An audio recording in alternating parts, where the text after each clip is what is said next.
mentari, secerah sang pelangi. Sambutlah kami, sang pengubah negeri. Guru bergerak pasti, berbagi dan mengabdi. Religi dan mandiri, solusi untuk negeri. Bergerak cerdaskan bangsa, gotong royong dalam satu irama. Merdeka belajar siswa, cerdas dan berkarakter Pancasila.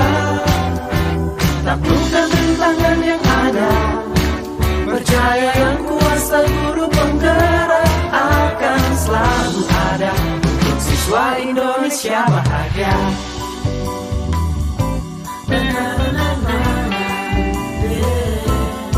Sehangat sang mentari, secerah sang pelangi. Sambutlah kami, sang pengubah negeri. Guru penggerak pasti, berbagi dan mengabdi. Religi dan mandiri, solusi untuk negeri. Bergerak cerdaskan bangsa, Gotong royong dalam satu irama. wujudkan cita-cita siswa, cerdas dan berkarakter Pancasila. Taklukkan rintangan yang ada, percaya yang kuasa guru penggerak akan selalu ada untuk siswa Indonesia bahagia.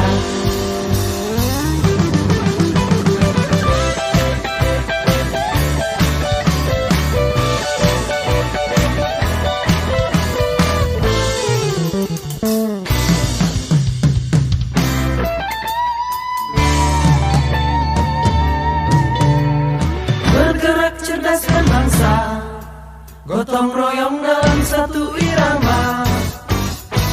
Merdeka belajar siswa, cerdas dan berkarakter Pancasila. Taklukkan rintangan yang ada, percaya yang kuasa guru penggerak akan selalu ada untuk siswa Indonesia bahagia.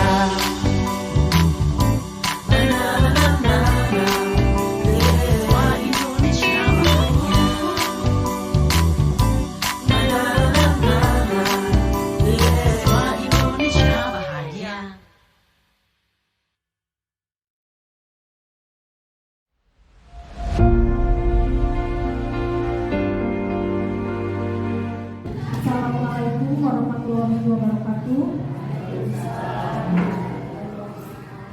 Yang terhormat Bapak Kepala Sekolah SD Naksipati, yang terhormat Ibu Guru dan Bapak Guru SD Negeri Naksipati.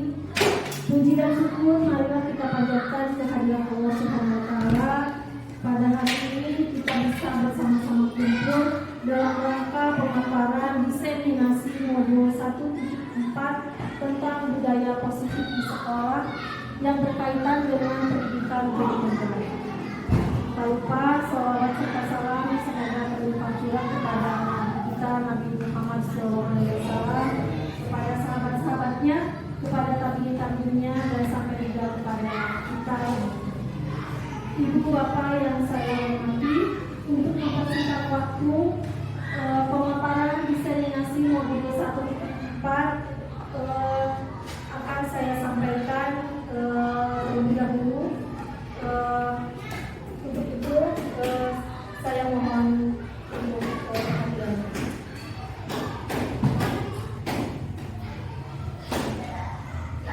Pada modul 1.4 kami para peserta calon guru penggerak angkatan 7 diberikan kewajiban untuk melakukan diseminasi mengenai aksi nyata melibatkan pemahaman dan pengalaman penerapan budaya positif di sekolah. Apa itu budaya positif? Mari kita lihat bersama-sama. Kita berangkat dari dasar pendidikan menurut Ki Hajar Dewantara. Menurut beliau, pendidik itu hanya dapat menuntun.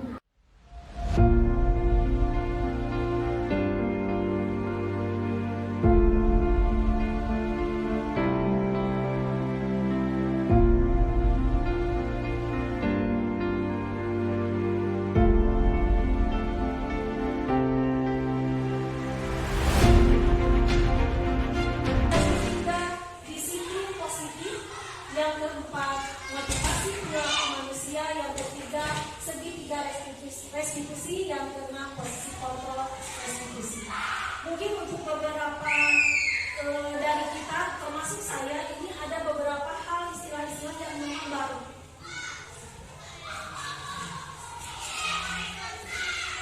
Kita mulai dari pembelajaran dengan paradigma baru. Pembelajaran dengan paradigma baru dirancang dengan pembelajaran yang terdiferensiasi.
Yang keempat, motivasi perilaku manusia. Yang ketiga, segitiga restitusi. Yang keenam, posisi kontrol restitusi. Mungkin untuk beberapa dari kita, termasuk saya, ini ada beberapa hal istilah-istilah yang memang baru.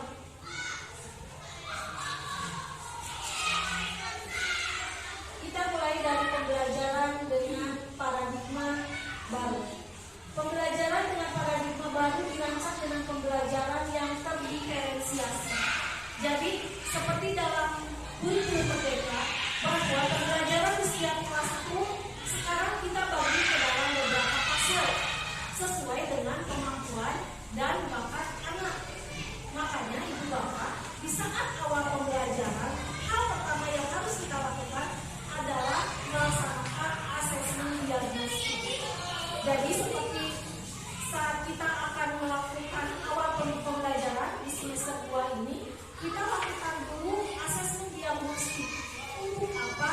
Untuk mengukur kemampuan dasar anak. Kita kelompokkan sesuai dengan kemampuannya, sesuai dengan minat bakatnya. Pembelajaran diferensiasi ini sesuai dengan kebutuhan dari tiap tahap perkembangan untuk mewujudkan profil pelajar Pancasila. Apa saja profil pelajar Pancasila itu? Pertama, ada 6 pilar ya. Pertama itu ada beriman, bertakwa kepada Tuhan Yang Maha Esa dan berakhlak mulia. Yang kedua, dari kebinekaan global. Yang ketiga, gotong royong. Yang keempat, kreatif. Yang keenam, bernalar kritis. Yang terakhir, mandiri. Diharapkan siswa-siswi kita memiliki karakteristik profil pelajar Pancasila.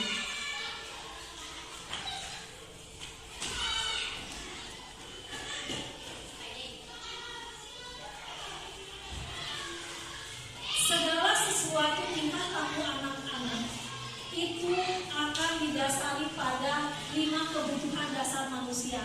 Makanya kita harus mengetahui apa saja sih 5 dasar kebutuhan manusia. Yang pertama itu adalah kebutuhan bertahan hidup.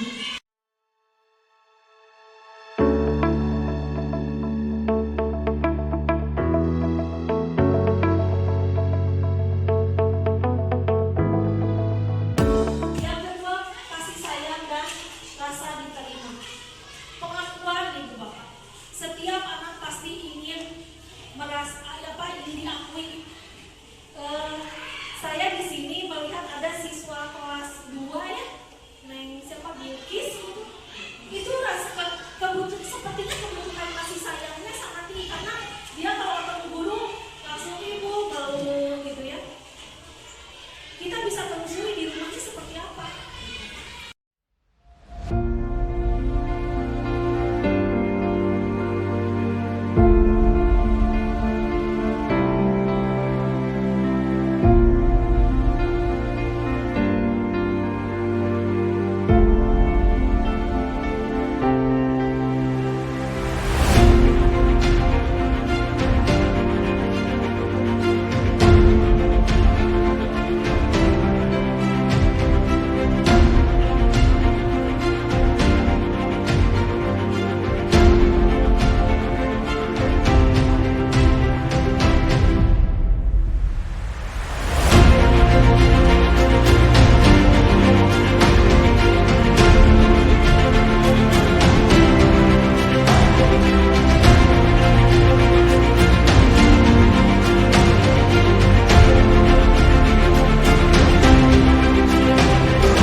kita juga harus menghargai ya anak-anak yang mungkin secara kognitifnya kurang tapi bagus di bidang lain.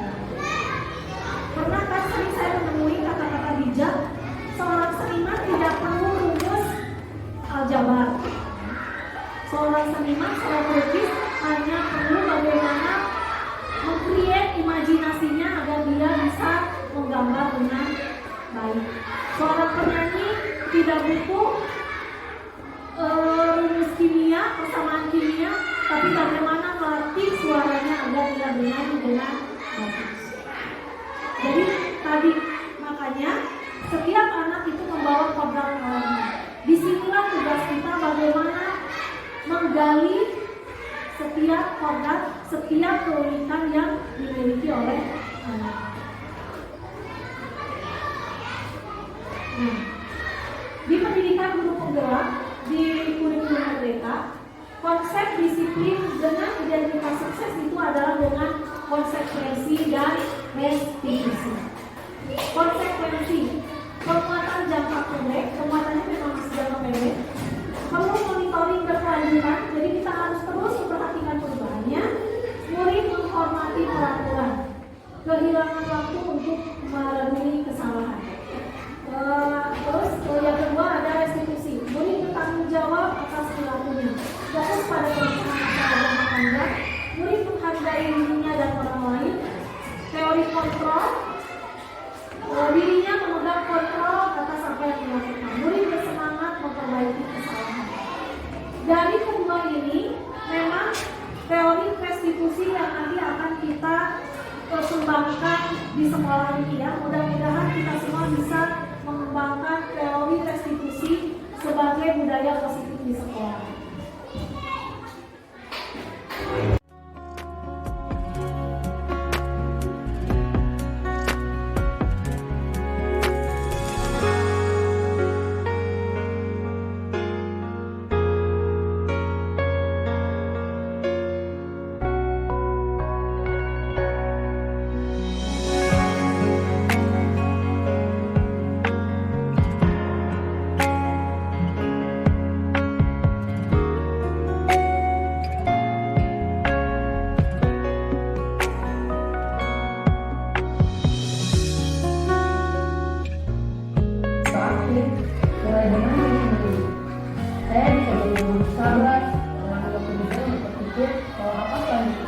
Kira-kira kamu bersedia memperbaiki masalah ini tidak?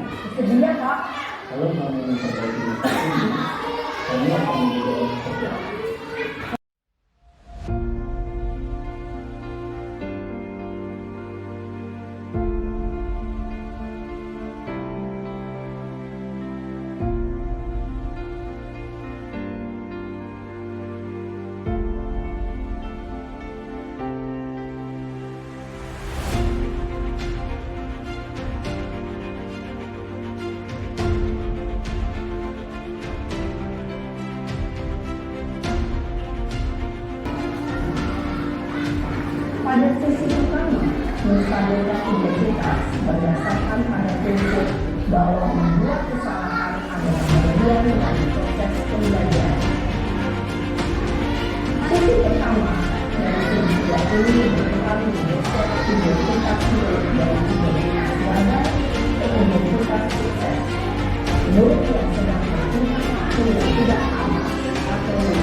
sebagai manajer. Jadi dulu itu sebagai manajer di ini ada 5 jenis posisi atau guru. Pertama, guru sebagai penghukum.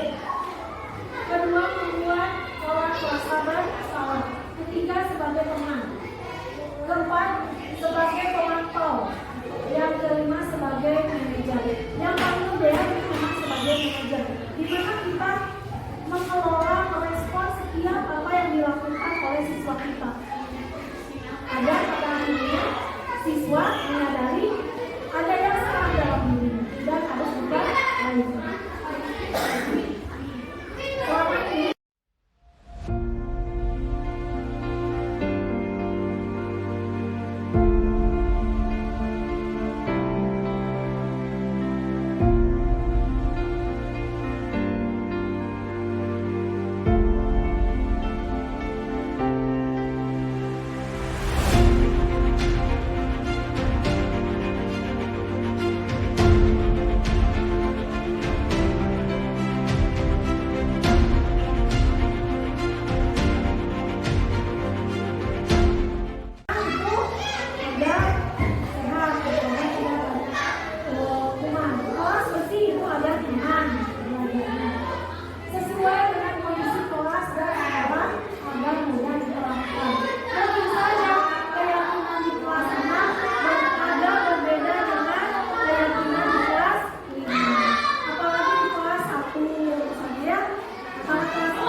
di saat anak-anak melanggar pun itu kan keyakinan kami, kami sudah menyepakati untuk begini. Jadi tidak ada rasa keterpaksaan. Itu saja mungkin yang bisa saya sampaikan terkait dengan budaya positif di sekolah dan di kelas. Keyakinan kelas tidak hanya di kelas. Nanti kita berupaya bagaimana kita membuat keyakinan sekolah. Kita buat keyakinan sekolah bersama orang tua dengan melibatkan orang tua siswa agar semua bisa melaksanakan disiplin tanpa tergesa. Dan menguatkan karakter siswa untuk lebih bertanggung jawab pada dirinya sendiri. Terima kasih atas perhatiannya. Mohon maaf atas segala kekurangannya. Mohon maaf juga jika banyak salah-salah.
keyakinan kelas. Ada yang tahu apa itu keyakinan kelas? Tidak. Keyakinan kelas itu adalah nilai-nilai kebajikan atau sederhananya aturan kelas yang nanti kalian buat dan kalian sepakati. Untuk apa? Agar kita di kelas berjalan dengan tertib, aman, lancar, dan penuh semangat. Nanti nilai-nilai ini harus kalian sepakati. Nanti silakan kalian tuliskan apa yang peraturan apa yang ingin kalian terapkan di kelas kalian agar belajarnya nyaman, agar kaliannya senang. Contoh keyakinan kelas misalnya kalian belajarnya dengan penuh semangat. Atau aturan apa saja yang ingin kalian terapkan? Coba, kalian ingin kelas ini seperti apa? Bagus. Kalau bagus apa? Harus yang aman, tapi bagus apa lagi? Apa? Ayo. Harus menjaga kebersihan kelas. Nah, Adam tadi bilang harus menjaga kebersihan kelas. Apakah Adam saja yang harus menjaga kebersihan kelas? Semuanya ya, semuanya harus menjaga kebersihan kelas. Nah, sekarang Ibu akan berikan kertas ini. Nanti kalian tuliskan keyakinan kelas yang kalian ingin tetapkan di kelas 4 ini. Ya? Kalau sudah selesai, nanti silakan tempel di papan tulis. Nanti Ibu ingin lihat apa saja sih yang kalian ingin agar kelas 4 ini belajarnya nyaman, senang.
kita tuliskan ya. Ibu akan pasang dulu. Nah, nanti ibu tuliskan.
agak lebih pagi.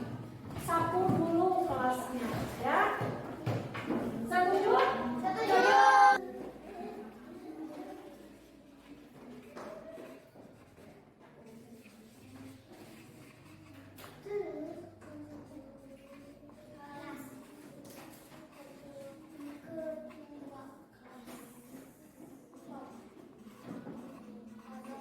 Nih, ada dulu ketua kelas dulu, nanti yang lain-lainnya menyusul di sini ya.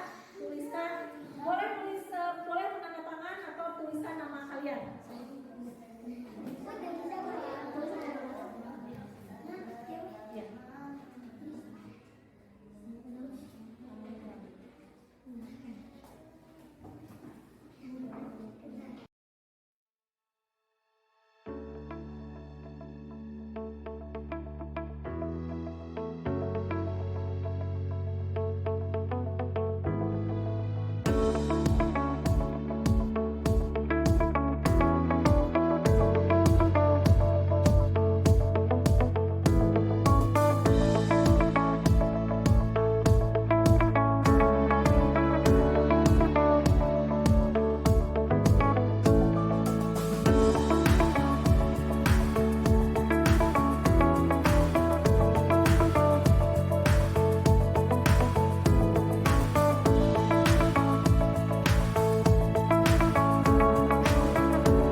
Assalamualaikum warahmatullahi wabarakatuh. Nama saya Resti Fitriani. Saya bertempat tugas di SDN 2 dan 6 Sukamukti, Kecamatan Sukomening, Kabupaten Garut. Setelah saya mengikuti sosialisasi modul 1 guru penggerak oleh Ibu Sri Indriani, saya merasa senang dan saya juga merasa beruntung sekali karena saya bisa memahami sedikit demi sedikit bagaimana filosofi pemikiran Ki Hajar Dewantara dan apa saja nilai, kemudian peran guru penggerak, bagaimana mewujudkan visi, serta bagaimana menciptakan budaya positif di kelas, serta bagaimana kita sebagai guru membentuk keyakinan kelas pada peserta didik dan apa saja kontrol guru serta segitiga regulasi. Demikian dari saya. Terima kasih. Wassalamualaikum warahmatullahi wabarakatuh. Assalamualaikum warahmatullahi wabarakatuh. Perkenalkan, nama saya Fatir. Saya siswa kelas 4 SDN 2 Sukamukti. Saya sangat senang dengan adanya kesepakatan kelas yang kami susun bersama-sama. Kelas jadi lebih nyaman dan aman. Belajar jadi lebih bersemangat. Wassalamualaikum warahmatullahi wabarakatuh.